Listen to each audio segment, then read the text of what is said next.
The key didn't turn. At first, I thought it was the angle. That happens sometimes. Not often, but enough that you don't question it. You push a little harder, adjust your wrist, feel for that small resistance that tells you the mechanism is about to give. I tried again. Slower this time, more deliberate.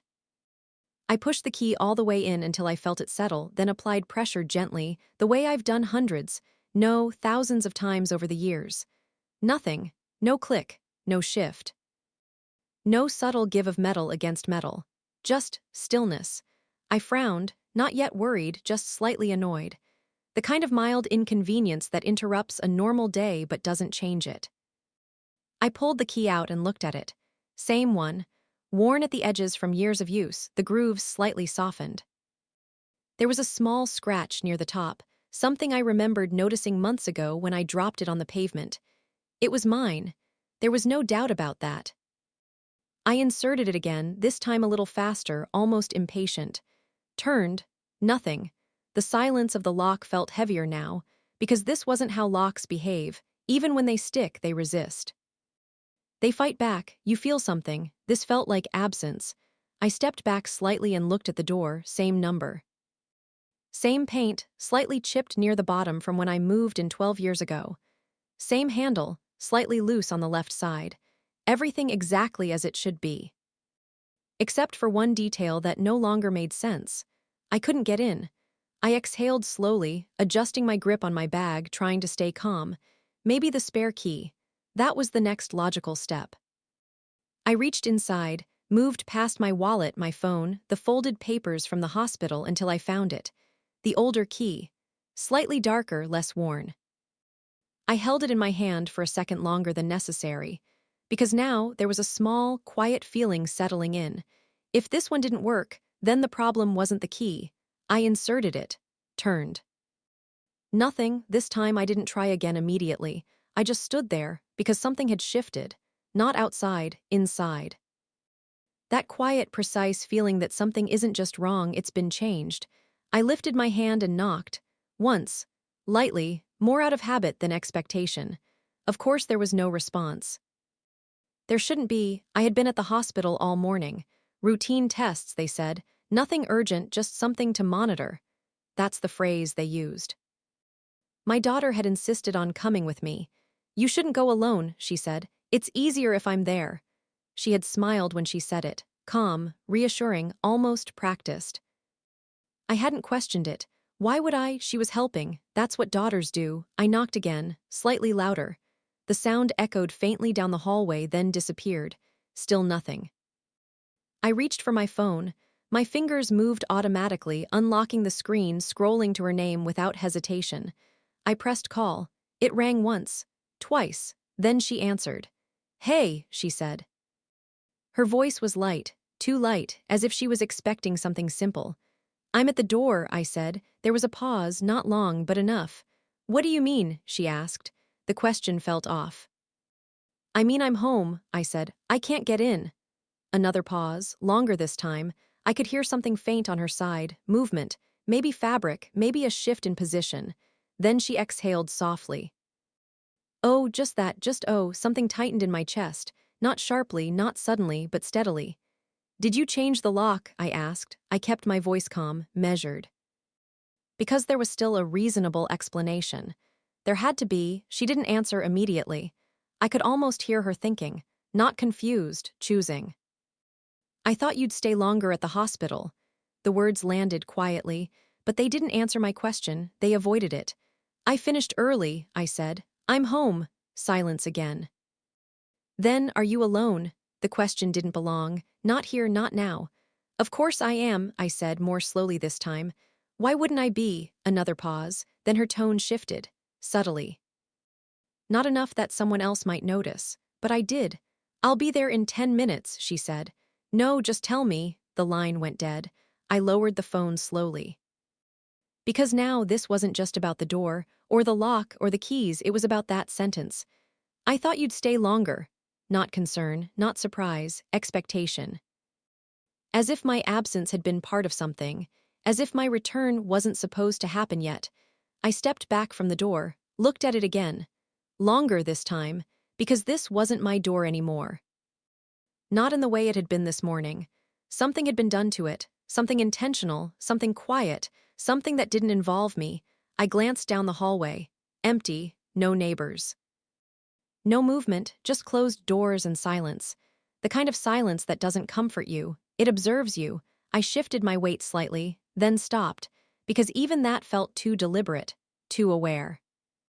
I didn't want to overthink, but I couldn't ignore it either. I waited.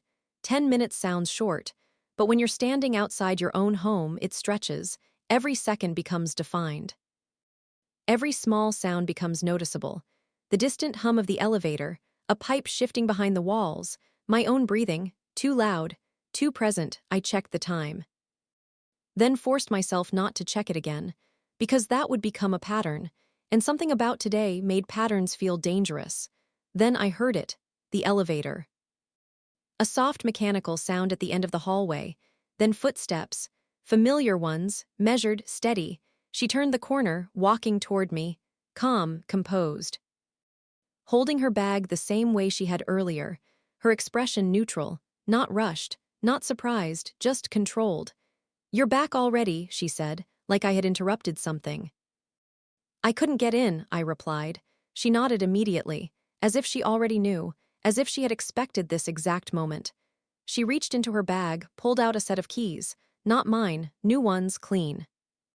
Untouched by time, she stepped past me without hesitation, inserted the key, turned it, the lock clicked instantly, smooth, effortless, as if it had always belonged to her. The door opened. She walked inside, didn't look back, didn't explain, didn't hesitate, just entered like it was her space, and I had arrived too early. I stood there for a second longer, looking at the open door. Then at the key in her hand, then at the frame, because now the door wasn't the problem anymore. The problem was that I hadn't been told it would change. And whatever was inside had been waiting for me not to come back yet. I didn't follow her in immediately, not because I was afraid, because I needed one more second. One more moment to understand what had just happened. The door was open, my door, but something about it no longer felt like an entrance. It felt like a boundary that had already been crossed without me. I stepped inside, slowly. The first thing I noticed was the smell, not strong, not obvious, just different, cleaner maybe. Or newer, like a space that had been aired out, reset, adjusted. I closed the door behind me almost instinctively. The sound of the lock clicking this time was sharp, final. I turned toward her. She was already in the living room, putting her bag down, moving comfortably, too comfortably, like nothing had changed, like everything was exactly where it should be. "You changed the lock," I said. Not a question this time, a statement. She didn't turn immediately. She adjusted something on the table first, a stack of papers. Not mine, then she looked at me. "Yes," she said, simple, direct. No hesitation, I waited, because that answer wasn't enough. Not after 12 years, not after no warning, not after being locked out of my own home. "When?" I asked. "This morning," she replied. The words landed quietly, because that meant while I was at the hospital, while I was with her, while I was being told everything was routine, everything was fine, everything was under control. "You didn't think to tell me?" I asked. My voice stayed calm, but I could hear something underneath it now, something tighter. She tilted her head slightly. The same small movement I'd seen earlier in the hallway. "I thought it would be easier this way," she said. Easier. The word felt wrong. Easier for who? I took a step forward, not aggressive. "Just closer." "This is my apartment," I said. She nodded again. "I know." Then she added, "That's why I had to do it." The sentence didn't make sense, not logically, not emotionally. It wasn't connected to anything I had said, or anything that had happened. I looked around the room, and that's when I noticed the second thing. Things had been moved, not dramatically. Not enough for someone else to notice immediately. But I did, because when you live somewhere long enough, you don't just remember where things are, you feel it. The chair was slightly angled differently. The lamp was closer to the wall. The papers on the table weren't mine. They were too neat, too organized. I walked toward the table. Slowly. My eyes moving across each object, looking for something familiar, something unchanged, but everything felt adjusted, as if someone had recreated the room, based on memory, not experience. "What is this?" I asked, pointing to the papers. She stepped closer, not rushed, not defensive, just present. "They're just documents," she said. I picked one up, looked at it. Bank information. Account details. Names, my name, and hers together. I felt something settle inside me, cold, precise. "Why is your name on this?" I asked. She didn't answer immediately. She watched me, carefully. Then said, "It's just in case." The same phrase from earlier. Just in case something happens. I placed the paper back down, slowly, because now this wasn't a decision she had made today.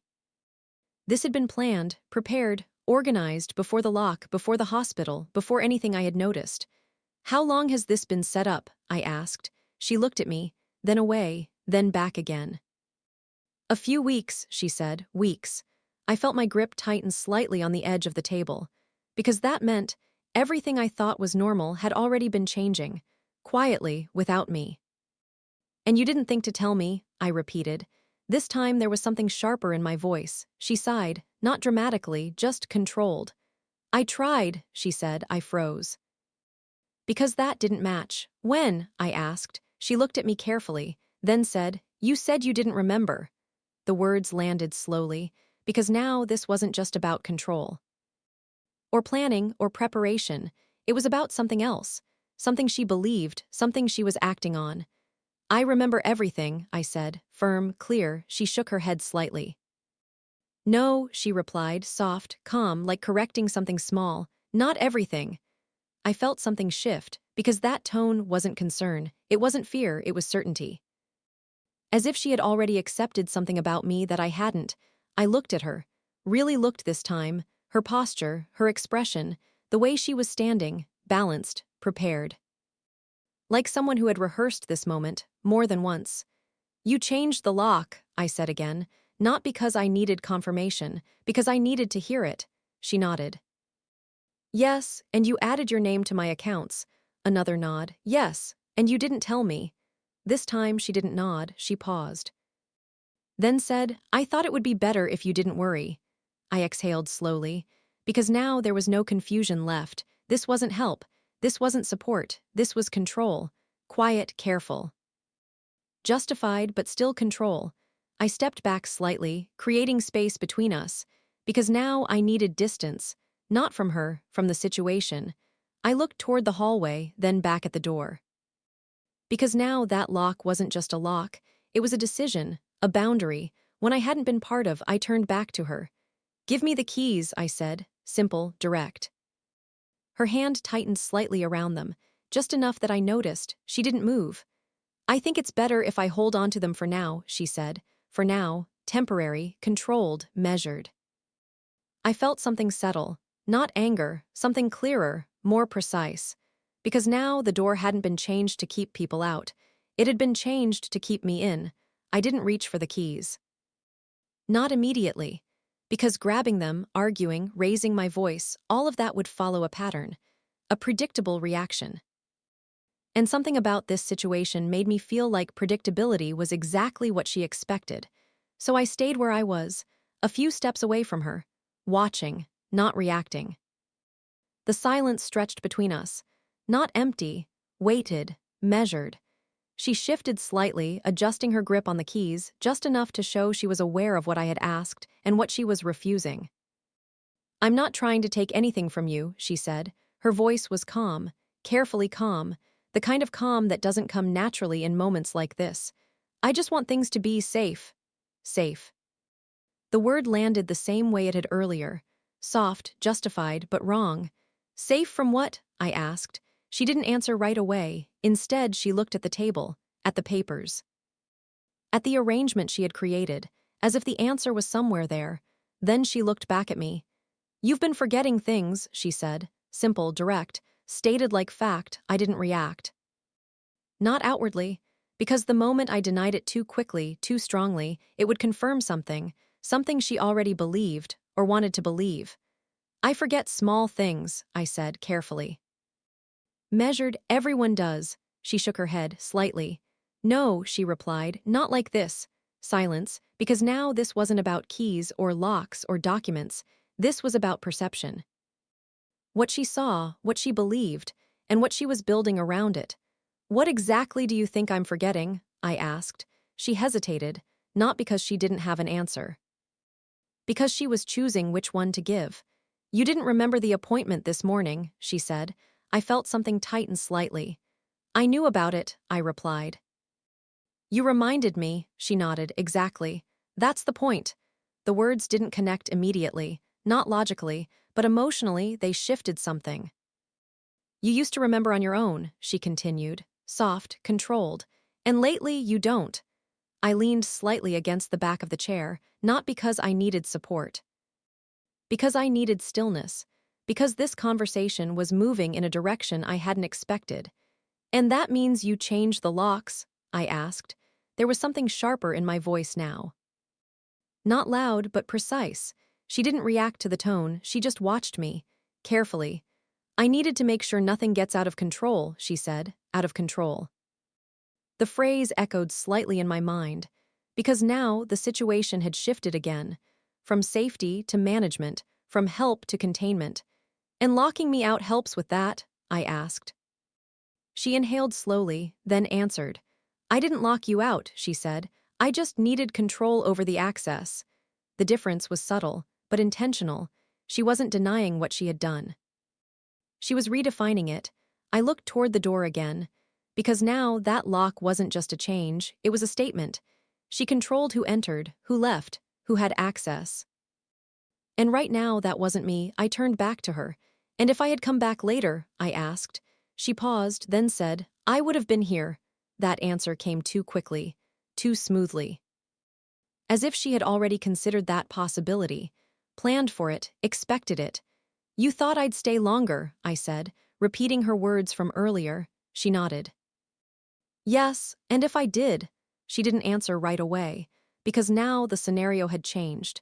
The expectation had been broken, just like my return had been. "I would have adjusted," she said finally. Adjusted. The word stayed with me, because that's what this felt like. Not a reaction, a system, something that adapted, quietly, without drawing attention.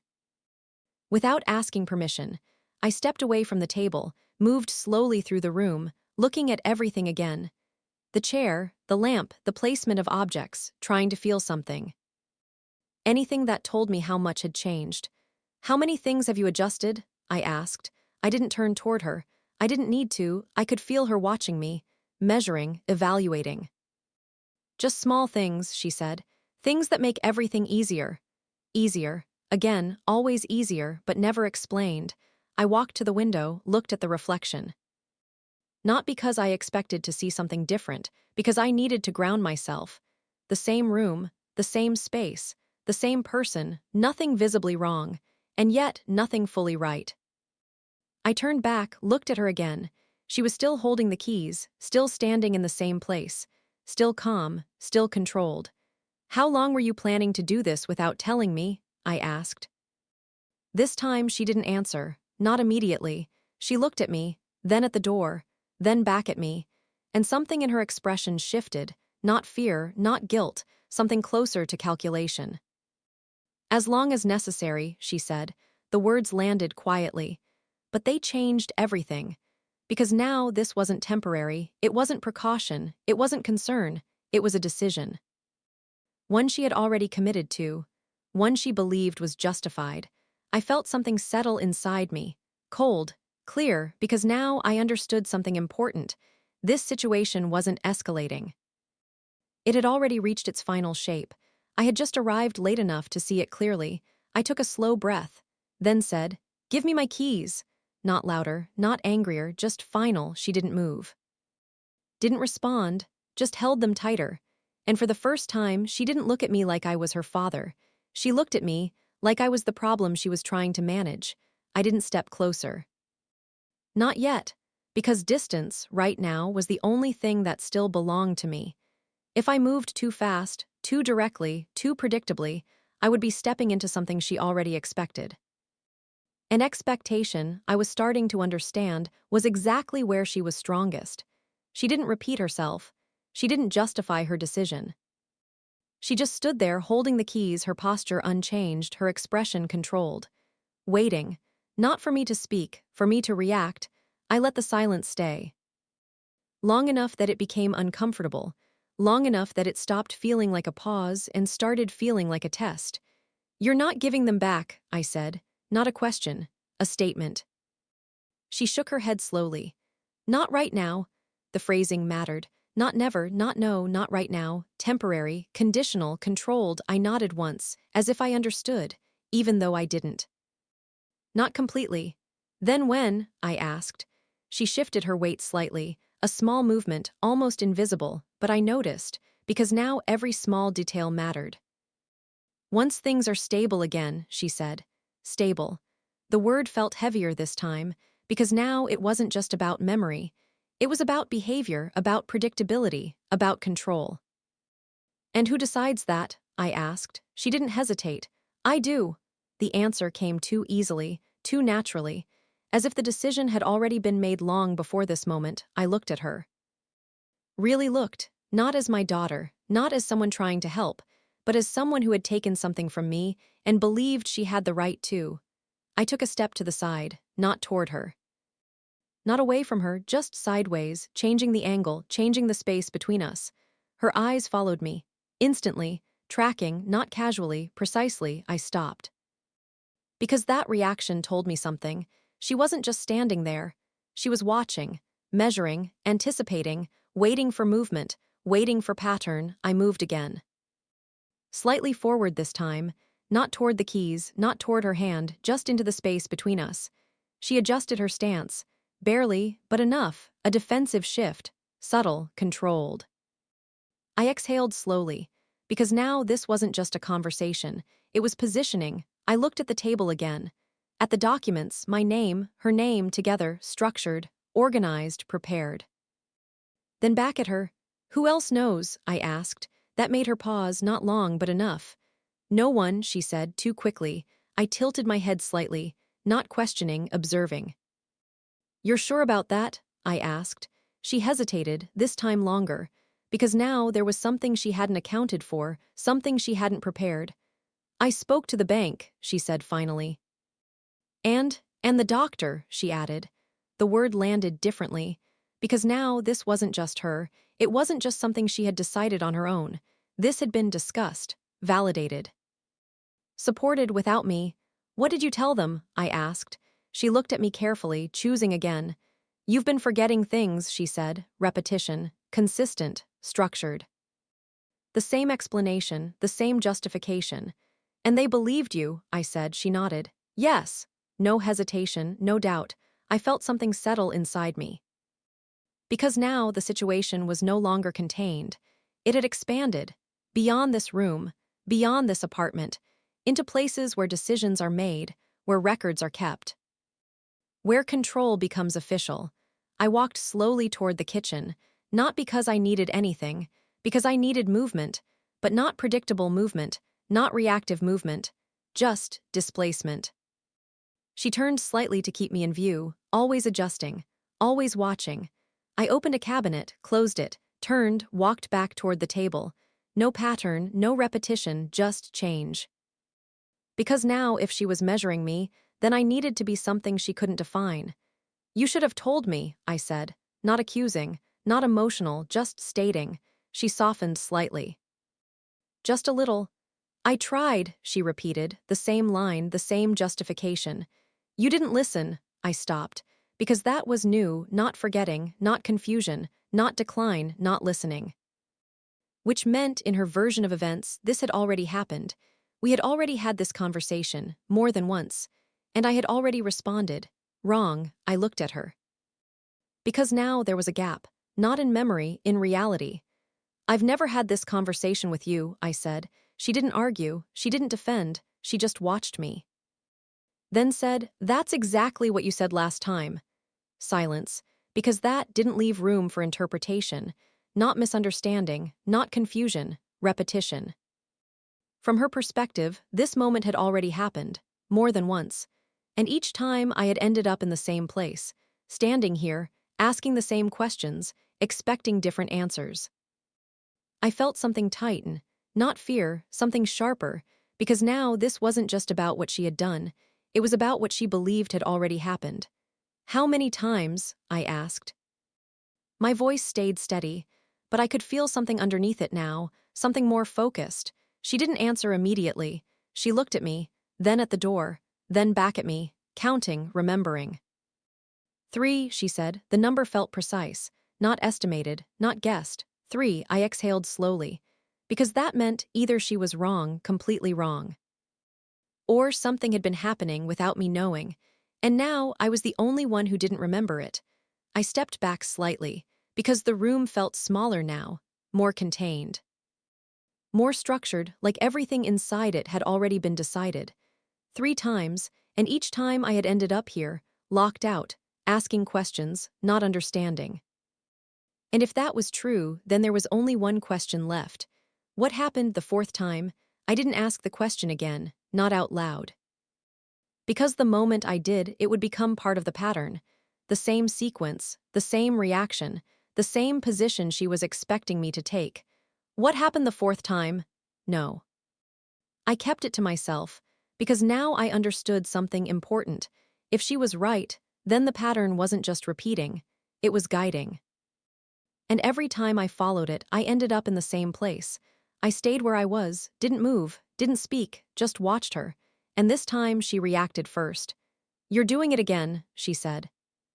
Quietly, not accusing, observing, I tilted my head slightly. "Doing what?" I asked. Even though I already knew, she hesitated, then said, "You're pulling back." The words were precise. Not emotional, not defensive, measured, like she had seen this before more than once. I didn't deny it because denial would be expected, predictable. Instead, I said nothing.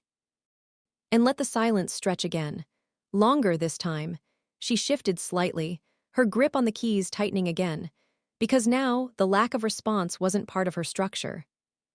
She didn't have a place for it. "This is what happens right before you get upset," she continued, still calm, still controlled, as if explaining something to someone who didn't understand. "But this time you're not reacting the same way." I let that sit, because that confirmed it. Difference mattered, variation mattered, not just for me, for her too.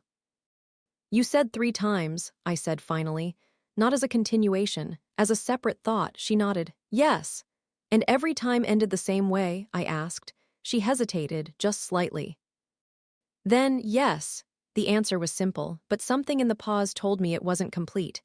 "Exactly the same?" I asked. She looked at me more carefully now. Because that question wasn't part of the pattern, not one she expected. "Almost," she said, "almost." That word mattered, because almost means something changed, something small. Something enough to notice, but not enough to stop the outcome.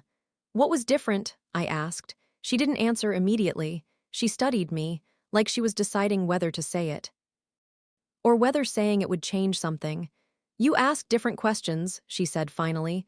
The answer was quiet, but it shifted everything. Different questions, same situation, same outcome. But variation in the middle. I nodded slowly. Because that meant the pattern wasn't in the questions, it was in the result. No matter what I asked, no matter how I reacted, I ended up in the same place. Locked out, without the keys, with her in control. I took a slow breath. Then asked, "And what happens after this?" She didn't answer, not right away. Her eyes moved slightly, toward the door, then back to me. "You calm down," she said.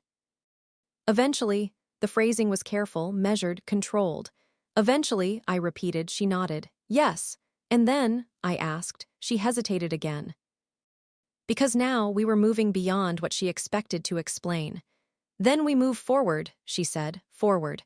The word felt empty, undefined, like something that didn't need detail. "What does that mean?" I asked.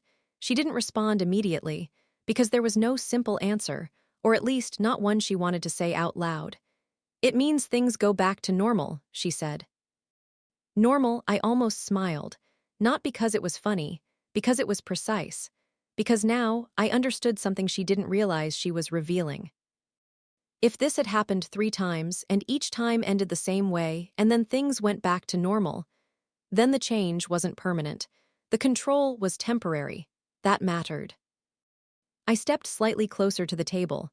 Not toward her, not toward the keys, just shifting position. Her eyes followed again, always tracking, always adjusting. Because she needed to maintain control, not just of the situation, of me. You said I calm down, I said. She nodded. Yes. And then we move forward. Another nod. Yes, and then what? This time she didn't answer at all, because now there was nothing left in her structure for that question. No prepared response, no expected path, just uncertainty. And that's where I needed her. I leaned slightly against the edge of the table, not tense, not reactive, just present. Because now, the only way out of a pattern is to step where it doesn't exist. You changed the locks this morning, I said. She nodded. Yes, you added your name to my accounts weeks ago. Another nod. Yes, you spoke to the doctor. Yes, the bank. Yes. Each answer came faster, more automatic, because those were facts, things she believed were justified. Things she had already committed to. I paused, then asked, so what happens tomorrow? Silence. Longer than before, because that question didn't belong, not in her plan, not in her control. Tomorrow meant continuation. And continuation meant this wasn't just a moment, it was a system. I don't know, she said finally. The first honest answer. The first uncertain one. I nodded slowly. Because that was where the control ended. Not in the present, in the future. I straightened slightly, looked at the keys in her hand, then at her, then at the door. Because now I didn't need to take them. Not yet, I needed something else. Something she hadn't planned for, something that would break the repetition. Not by force, by direction. I looked back at her and asked, what did I do the third time, right before things went back to normal? This time, she didn't hesitate, because that answer she remembered clearly. You stopped arguing, she said, a small pause, then, and you agreed with me. The words settled, because now I knew exactly how the pattern ended, not with resistance, not with force. With compliance, and that meant if I followed it again, nothing would change. I looked at her, then at the keys, then back at her. Because now the pattern wasn't something I needed to escape. It was something I needed to avoid completing. And that meant one thing. This time I couldn't agree. I didn't respond right away. Because the moment I said anything that resembled agreement, the sequence would move forward, exactly as it had before. You stopped arguing and you agreed with me. Her words were still hanging in the air. Clear, precise, final. That was the end of the pattern, the point where everything reset. Where control returned to her, where things went back to normal. I stayed still, not tense, not defensive, just present and silent. That alone made her shift again. A small adjustment in her posture, a slight tightening of her grip on the keys, because now I wasn't following the path she knew. You don't have to make this difficult, she said. Her tone softened, not naturally, deliberately, like she was adjusting the approach, trying something else. I'm not making anything difficult, I replied, calm, measured. I'm just not agreeing. The difference mattered. Agreement wasn't neutral. It was the trigger. She took a slow breath, then nodded slightly, as if acknowledging something, as if recalculating. Okay, she said, then let's just talk. I almost smiled again, because that was also part of the pattern, a softer entry point, a different path to the same outcome. I didn't sit down. Didn't relax, didn't shift into comfort, because comfort leads to agreement, and agreement ends the sequence. I am talking, I said. She watched me carefully, longer now, studying. Because she was looking for something, the version of me she recognized, the one she had seen 3 times before, the one who eventually agreed. You're not the same, she said quietly.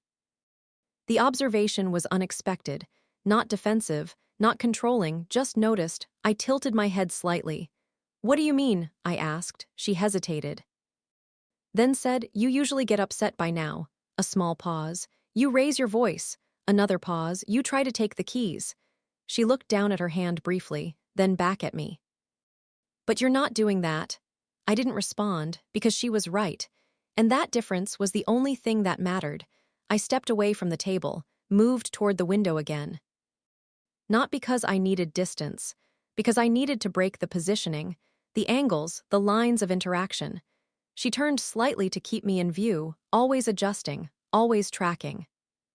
"What are you trying to do?" she asked. The question was different this time, not controlled, not rehearsed, real. "I'm trying not to repeat what already happened," I said. The words came out simply. But they changed something. I saw it in her expression, a small shift, a moment of uncertainty, because that wasn't part of her structure. "You don't know what happened," she said, not confidently. Not completely. I turned back toward her. "And neither do you," I replied, silence. Because that was the truth. She knew the pattern, the repetition, the outcomes, but not the cause, not the reason. Not the full picture. She only knew what she had seen, and what she believed it meant. I walked slowly back toward the center of the room, not stopping in one place, not settling. Because stillness could become a position, and positions could become predictable. "You said I agreed the third time," I said. She nodded. "Yes, and then things went back to normal.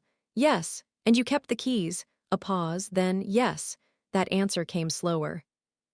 "Because now, we were getting closer to something she hadn't fully examined. And today you changed the locks," I continued. "Yes, and added your name to my accounts." "Yes, and spoke to the bank and the doctor." She didn't answer this time, because the list was growing, expanding. Becoming harder to justify as temporary. I let the silence stretch again, long enough that it forced her to think, not react, think. "This isn't about helping me," I said finally. She looked at me immediately. It wasn't defensive, it was instinct.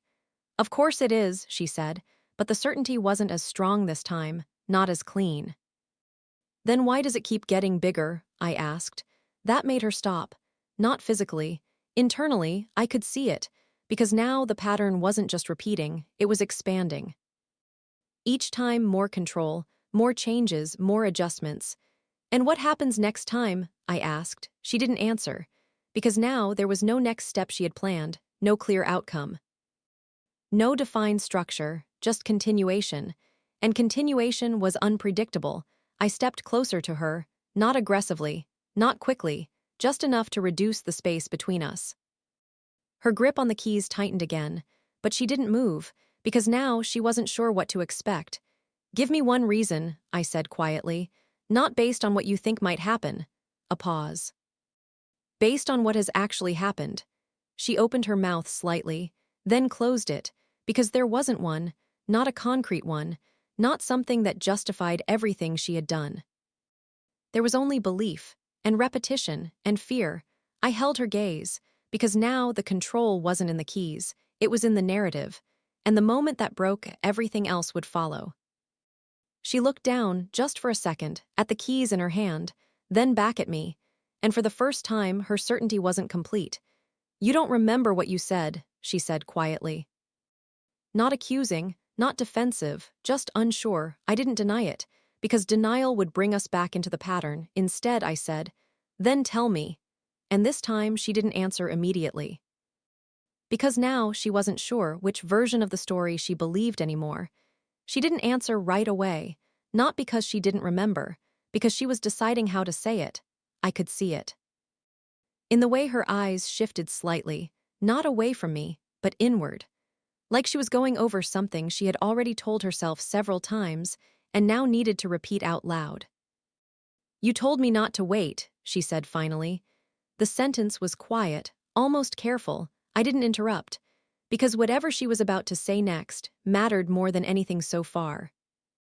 "You said I needed to act before it got worse," she continued. Her voice stayed calm, but there was something else now, something less certain, less controlled. I held her gaze. "Act how?" I asked. She hesitated again. Then, "You said I should take over things that matter." The words landed slowly, because now this wasn't just her decision. It was something she believed had come from me. Something she thought I had asked for. "Take over what?" I said. She looked down briefly, then back at me. "Access," she said. "A few things at first." Her hand moved slightly, almost unconsciously, tightening around the keys again. "Then more." A pause. "And then you said I waited too long." I felt something shift. Because that didn't fit, not with anything I remembered, not with anything I would say. "And you believed that?" I asked. She didn't answer directly. I thought I was helping, she said, softly. The first time the word didn't sound controlled, I took a slow breath, because now the situation had changed again. Not control, not manipulation, belief, structured belief, built over time. Reinforced by repetition. And the second time, I asked, her eyes moved slightly, like she was recalling something specific. You didn't remember saying any of it, she said. And you got upset. A pause. You said I was making things up. That made sense. That was the expected reaction, the normal one, the predictable one. And the third time, I asked. She hesitated longer this time, because now we were getting closer to something she wasn't as sure about. You agreed, she said again, but this time the certainty wasn't complete. You said maybe I was right. A pause. You told me to keep things organized. I nodded slowly, because that was it. That was the shift, from resistance to partial agreement. From denial to uncertainty, and that was all it took. She took a small step forward, not consciously, just drawn by the conversation. You were calmer, she added. And that made it easier. Easier, again, always easier, but never clearer. I looked at her, because now I could see it, not just what she had done, how she had gotten there. Each time a small adjustment, a slightly different response, until the outcome became stable, until control felt justified. I stepped slightly to the side again, breaking the line between us. Because now I couldn't let this settle, couldn't let this stabilize. And today, I asked, she didn't answer, not immediately, because today was different. Today didn't follow the pattern. I thought you had already agreed, she said finally. The words were quiet, uncertain. And when you didn't, I thought you had forgotten again. Forgotten, that word again, the center of everything. The justification for every change, for every decision, for every step she had taken. I shook my head slowly, not in denial, in clarity. You built this around something you think I said. She looked at me carefully. And something I saw you do, she replied. I didn't interrupt, because now there was something else, something she hadn't explained yet. What did I do? I asked. She hesitated, then said, You opened the door and left the keys inside. The sentence was simple, but it changed everything, because that was real, that had happened, once, months ago. A small mistake, a normal one. I had locked myself out, called her. She had come to help. We had laughed about it, I remembered it clearly, but she wasn't smiling now. You said it wasn't a big deal, she continued, but you looked confused. A pause, and that stayed with me, I exhaled slowly, because now I understood, not completely, but enough. It hadn't started with something dramatic. It hadn't started with clear evidence. It had started small, one moment, one interpretation, one assumption, and then it had grown, each time reinforced. Each time expanded, until it became something she believed completely. I looked at her, really looked, not at what she had done, at how she had gotten there, and for the first time I saw it. Not control, not manipulation, fear, quiet, structured, justified fear. I didn't ask you to take over my life, I said. She didn't answer, because now she wasn't sure anymore. I didn't ask you to change the locks, I continued, still calm, still measured. I didn't ask you to add your name to my accounts. A pause. I didn't ask you to decide what I remember. Silence. Because now the structure was breaking. Not loudly, not suddenly, but clearly, I stepped closer, not toward the keys, toward her. Because now this wasn't about control, it was about understanding. And I'm not going to agree to something that isn't real, I said. The words landed quietly. But they held. She looked at me. Longer this time, searching, measuring. Trying to match what she knew with what she was seeing now. And for the first time, she didn't have a clear answer. Her hand loosened slightly, just a fraction, around the keys. Not enough to drop them, but enough to notice. And in that moment, the pattern shifted, not completed, not reset, something else, something new, something that hadn't happened before. And that meant one thing. For the first time, this wasn't repeating, it was changing. The room felt different after that, not quieter, not calmer, just less certain. Like something that had been holding everything in place had loosened, just enough to let things move in a direction neither of us had prepared for. She didn't step back. She didn't argue. She didn't tighten her grip again. She just stood there, the keys still in her hand, but no longer held with the same intention. I didn't reach for them, because this wasn't about taking them anymore. It was about what happened next. "What if I'm wrong?" she said. The words were quiet, almost to herself, but I heard them clearly. I didn't answer immediately. Because that question wasn't directed at me, it was directed at everything she had built around this situation. At every decision, every adjustment, every step she had taken without telling me. "If you're wrong," I said slowly, "then you fix it." Simple, direct, but not easy. She looked at me. There was no control in her expression now, no calculation, just uncertainty. "And if I'm not?" she asked. I held her gaze. "Then we deal with it together," I said, not as a concession, not as agreement, as a condition, because there was a difference, a clear one. She lowered her eyes slightly, looked at the keys again, turned them once in her hand. The small metallic sound filled the silence between us. "I didn't want to wait," she said. A pause. "I thought if I waited it would get worse." I nodded once. "I know," I said, because I did. That part was real. Fear doesn't need proof to grow, it just needs space. "And I thought if I acted early," she continued, "I could prevent it, prevent it."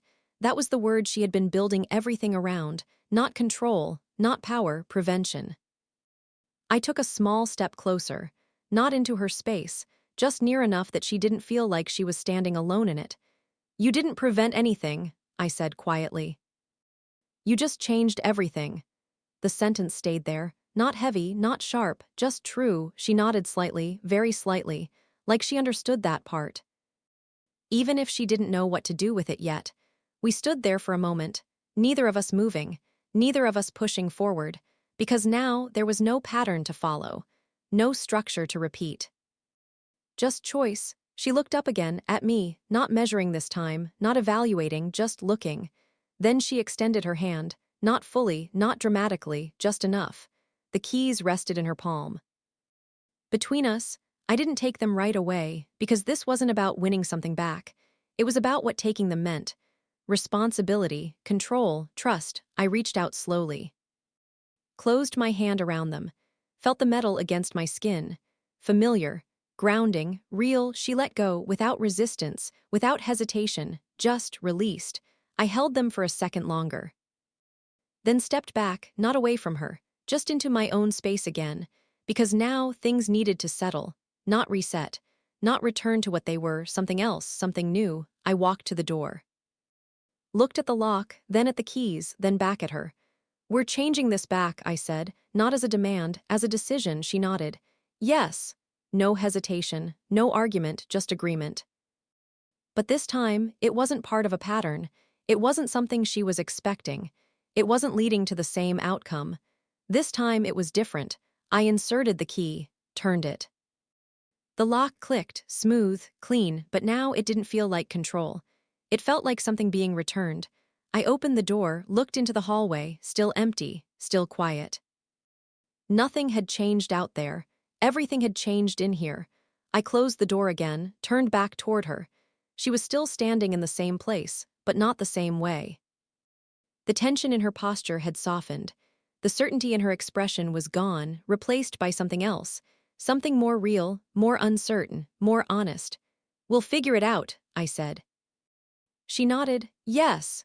This time the word meant something different, not agreement to control, not continuation of a pattern, just willingness, and that was enough. I placed the keys on the table. Not in her hand, not hidden, just there, between us, where they belonged, because now this wasn't about who held them, it was about what they meant. And for the first time, neither of us was trying to control the door. We were just standing on the same side of it.